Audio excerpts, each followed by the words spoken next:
What is going on, everybody? Welcome back to the channel. The final trailer for Deadpool and Wolverine came out, and it's a real treat. Stop it. We thought we had already gotten the final trailer, at least I did, but this seems to be the true one as it's titled the final trailer, and wow, did it hit me right in the feels. All the emotions with this one. I'm actually really glad they came out with this more serious trailer because I had a video planned to talk about how serious Deadpool and Wolverine was actually going to be and how heartfelt it was actually going to be. And Kevin Feige, Ryan Reynolds, Hugh Jackman, Sean Levy, they all talked about this. And Kevin Feige just a few days ago in an interview with Deadline said that the film is incredibly emotional. And that is portrayed very, very well with this trailer. I think this is a great change of pace from what they have shown us so far. And I love how the trailer kind of opens up with Deadpool addressing the fact that he does use humor a lot. He turns everything into a joke. And I think this is also very meta at the same time because obviously Deadpool can break the fourth wall, and he kind of breaks the fourth wall as Ryan Reynolds himself as well. Like when he breaks the fourth wall, Deadpool and Ryan Reynolds seem to be the same character. But I love how he's just completely vulnerable in this moment. He says, I know I turn everything into a joke, but I care. Because through all the jokes, through all the sarcasm, he does care. He has a huge heart for what he calls his family. And he says that he wants to use that, the fact that he cares, for something important. Now, here's the thing. We already know what Deadpool is trying to do. Agent Paradox tells him that his world is going to die because they have lost their anchor. And this is a really big point of the movie and a really big point of the MCU moving forward. Each universe has its own anchor, and if that anchor dies, essentially the universe will die. Now, Deadpool's universe lost its anchor, which was Wolverine. It was actually Logan from 2017. So during the events of Logan, when Logan died, the anchor died, and the universe essentially began a path that would end in its own destruction. And as we've mentioned in a few videos, it is confirmed. This is all confirmed. It's confirmed by everybody who saw the first 35 minutes of the film, and I've spoken to many of those people at this point in time. So it's confirmed Logan comes from Deadpool's universe, so do the Fox X-Men. That is all the same universe. And then it's even more confirmed in this trailer when he says in his universe where he comes from, you are the X-Men. But I love this conversation here, and I love how Deadpool has to kind of force himself to say, oh, Wolverine was well regarded in his universe. He even rolls his eyes, sticks his tongue out. But again, he's dropping all of the BS. He's being real. He's being himself because he's trying to get Wolverine to help him save his family because he cares so much about those that he loves. He says, you were well regarded. You were an X-Men. F that. You were the X-Men. And it's kind of interesting because although, of course, I love all of the X-Men that we've seen over the years, in the movies, particularly very early on when we first started with X-Men 2000, Wolverine was really kind of the main focus. He was the one that appeared in the newer X-Men movies, and he, of course, got his own solo films. And they show all of these. We're getting some footage from the past, and it's very nostalgic, and this is what got me pretty emotional watching this trailer. It was just fantastic to see. And if you would have told me when I was 11 years old, the 11-year-old kid watching the X-Men film for the first time, that one day we would be here with Deadpool and Wolverine, with the Avengers, with Secret Wars, with everything, I really wouldn't have believed you. It's a great time to be alive right now. So Deadpool says, you were the Wolverine. He was a hero in my world. But of course, this is not that Wolverine. Again, the Wolverine from Deadpool's universe was Logan, who died in Logan. And as we know from Agent Paradox, this specific Wolverine variant let down his entire world, which is why, of course, he says, well, he's not in mine. He's not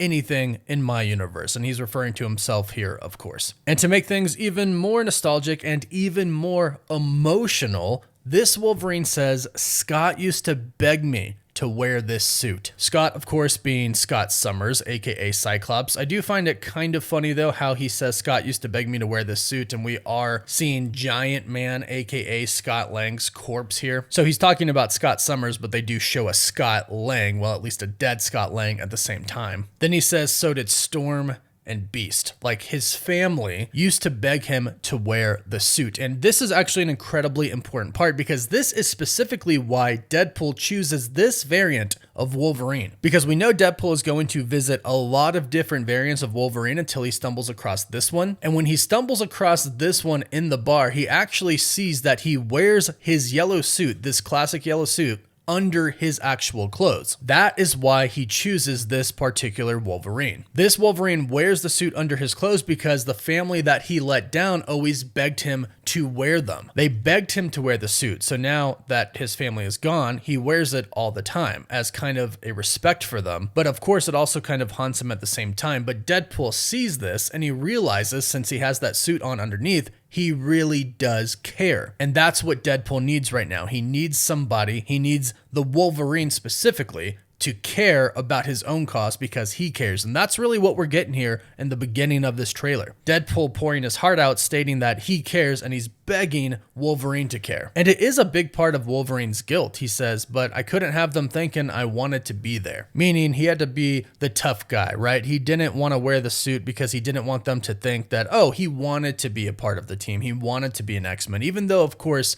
he did, but he couldn't let down his walls. He couldn't put his guard down. And of course now he super regrets it now that they're gone. And to really top it all off, to make things even more emotional, Dafne Keen returns as X-23. And this was a really big reveal that they were waiting to do. Like as soon as the trailer dropped this morning, Entertainment Weekly released their article that's literally titled X-23 Returns. Dafne Keen talks Deadpool and Wolverine cameo and reuniting with Hugh Jackman. And I love how I've seen a ton of comments with people stating, oh, she's right up there with Andrew Garfield now. Andrew Garfield lying about stating he's not coming back for Spider-Man No Way Home. He's not the werewolf. Dafne Keen did the same thing. And she said, I had to do a bunch of press for a job that I just finished, referring to her role as Jedi Jackie in The Acolyte. And she said, I got asked in every interview and I just got to lie, which was really funny. And she did. She said so many times that she was not returning as Laura. But boom, we see her right in the trailer. They come out with an exclusive interview about her returning. And honestly, it is a really great way to get people just even more excited for this film. The great part is we've only seen in the trailers about 1/4 of the movie, the beginning of the movie. That's what everybody who has seen the beginning has said. Most of all of these scenes are from the beginning of the film. But we do have some very important scenes to break down that are new in this trailer, which of course we'll get to. But this scene with Laura here, with X-23 here, is incredibly emotional, specifically for Wolverine here, because it looks like they are visiting where Logan died, where kind of the best version of Wolverine died. So they go back to the universe where Laura was in, where Logan died, which is Deadpool's universe. And we've already seen from the other trailer that we thought was the final trailer that Deadpool and Wolverine do go back to Deadpool's universe. They arrive at the used car lot where Deadpool and Peter work. And we believe that this is the sling ring that they are jumping through in the trailer. We believe this is the portal. It leads them back to Deadpool's universe. And since Deadpool's universe is where Logan died, I'm sure they go back to visit the scene where he died, and it looks like X-23, some way through whatever reason, meets them there. Perhaps there's news reporting that, Wolverine is back in their universe. Maybe she sees that. But I'm guessing that Deadpool goes and he gets her because of everything that she went through with Logan, thinking that maybe she could convince this variant of Wolverine to care and that he is worth it, because that seems to be what this scene is. Because Wolverine here, drinking, looks to be somewhere around where Logan died, says, whoever you think I am, you got the wrong guy. And then of course they give us the big reveal and Laura says, you were always the wrong guy till you weren't. And I think this moment right here is going to be that big aha moment for Wolverine where he realizes, yes, he let his old universe down, but he still can rise to this challenge. He can still save another universe. He can still save a family for Deadpool, and he could probably save the entire multiverse. I'm assuming a big multiversal threat is eventually going to be looming by the end of the movie. In fact, I believe we see kind of a multiversal threat here with Cassandra Nova, where she seemingly is working some type of multiverse device, which we'll talk about in just a bit. I'll end with all the emotionality of this by reading a quick paragraph from the interview with Kevin Feige, where he talks about how emotional this movie really is. When asked by Deadline about Deadpool and Wolverine being a edgier era of the Marvel Cinematic Universe and if more edgier things are coming from Marvel, he said this: I think we've been edgy in the past, but my favorite thing is that we span all types of genres and tones. I think it gets a lot of attention that this is our first R-rated movie, but it is the third R-rated Deadpool movie. So we wanted to stay true to what Ryan has built over the last couple of movies, and we weren't going to undo that. I will say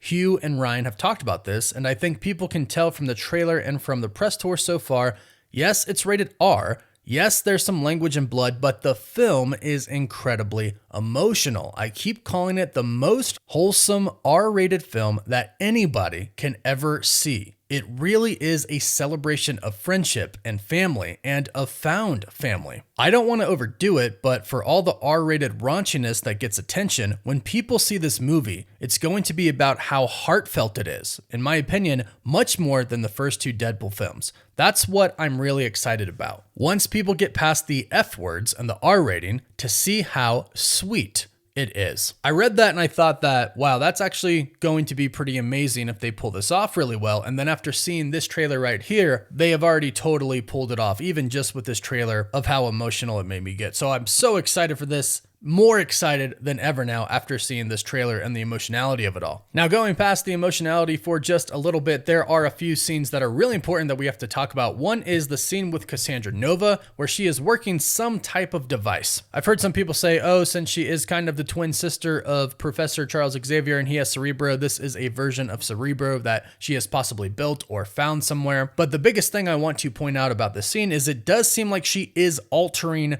reality or tampering with the fabric of the universe that she is in with this, because if you look at this scene very carefully, you can tell that it actually kind of looks like some very familiar scenes from Loki. At the end of Loki season 2, we see his reality, his universe disintegrate around him and essentially turn into these string-like things before they disappear. This also is how Victor Timely died. When he went out, he turned into essentially string and essentially disintegrated, much like the universe did. So this right here is a very important scene. I believe Cassandra Nova isn't just going to be some Deadpool villain, but I think she poses a real serious threat to the multiverse as a whole. And I think that's actually going to be another big redemption arc for this Wolverine who failed before. Not only is he going to save Deadpool's universe, but he's going to try and save the entire multiverse. The next scene that we have to talk about is the Lady Deadpool and the Deadpool core scene. Lady Deadpool is coming through a portal in the scene, but we see behind her are a ton of Deadpool variants and Headpool over to the left floating above them as well. Headpool being just a dead floating skeleton of Deadpool. We knew the Deadpool core were going to be in the movie, but look how many different variants there are. There are going to be a ton, and apparently some are going to be played by very famous actors, or at least two of them is what we've heard so far. But that is way more Deadpool variants than I thought we were going to get, and I think this is the big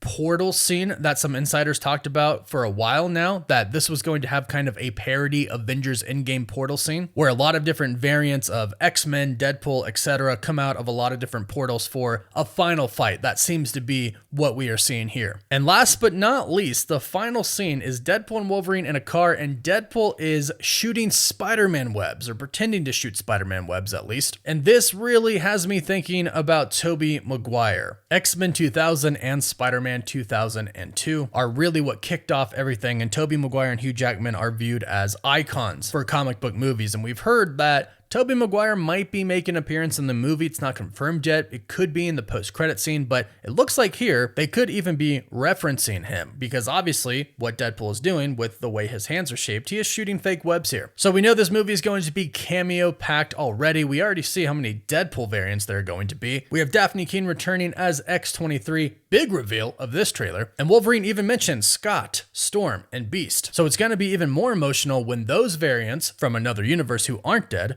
show up and Wolverine gets to see them again. But this just makes me so excited about Deadpool and Wolverine. We have less than a week now. Super excited. Let me know how excited you are in the comments down below. Do you have your tickets? When are you seeing it? Let me know. And please don't forget to like this video and subscribe to the channel so you don't miss out on any of the latest Deadpool and Wolverine and MCU news. You can also find us on Apple Podcasts, Spotify, Instagram, Twitter, and Facebook. And as always, thank you all so much for watching. Woof woof.